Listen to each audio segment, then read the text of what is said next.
ఓం నమో వెంకటేశాయ. సభ్యులందరికీ నమస్కారం అండి. టీటీడీ నుంచి బిగ్ బ్రేకింగ్ న్యూస్ రావడం జరిగిందండి. శ్రీవాణి ట్రస్ట్ టికెట్స్ వచ్చి ఏ రోజుకు ఆ రోజే దర్శనం కల్పిస్తున్నారండి. గతంలో అయితే ఈ రోజు టికెట్ తీసుకుంటే రేపు దర్శనం కల్పించేవారు. కానీ ఆగస్టు 1 నుంచి ఆగస్టు 15వ తారీఖు వరకు ప్రయోగాత్మకంగా ఈరోజు టికెట్ తీసుకుంటే సాయంత్రం దర్శనం కల్పించేలాగా ప్లాన్ చేస్తున్నారండి. అంటే మీరు ఈరోజు ఉదయం టికెట్ తీసుకుంటే అదే రోజు మీకు దర్శనం కల్పించేలాగా సాయంత్రం 4:30కి మీకు దర్శనానికి అలౌ చేస్తున్నారండి.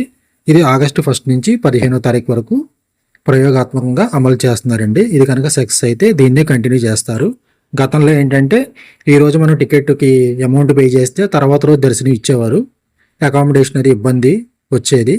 ఇప్పుడు అలాంటి ప్రాబ్లమ్స్ లేకుండా ఈరోజు మనం దర్శనం టికెట్ తీసుకుంటే సాయంత్రానికే మనకి దర్శనం కల్పిస్తున్నారండి. ఎయిర్పోర్ట్లో కూడా ఉదయం 7 గంటల నుంచి టికెట్స్ ఇవ్వడం మొదలు పెడతారు. ఆ టికెట్స్ అయిపోయే వరకు ఇస్తారు. ఎయిర్పోర్ట్లో 200 టికెట్లు ఇస్తారు. తిరుమలలో 800 టికెట్లు ఇస్తారు. ఉదయం 10 గంటల నుంచి ఇవ్వడం స్టార్ట్ చేస్తారండి. ఈ టికెట్ తీసుకుంటే మీకు అదే రోజు దర్శనం కల్పిస్తారు. అలాగే నవంబర్ 1 నుంచి ఆన్లైన్లో కానీ ఆఫ్లైన్లో కానీ శ్రీవాణి ట్రస్ట్ టికెట్ తీసుకుంటే కనుక మీకు అదే రోజు సాయంత్రం దర్శనం కల్పిస్తారండి.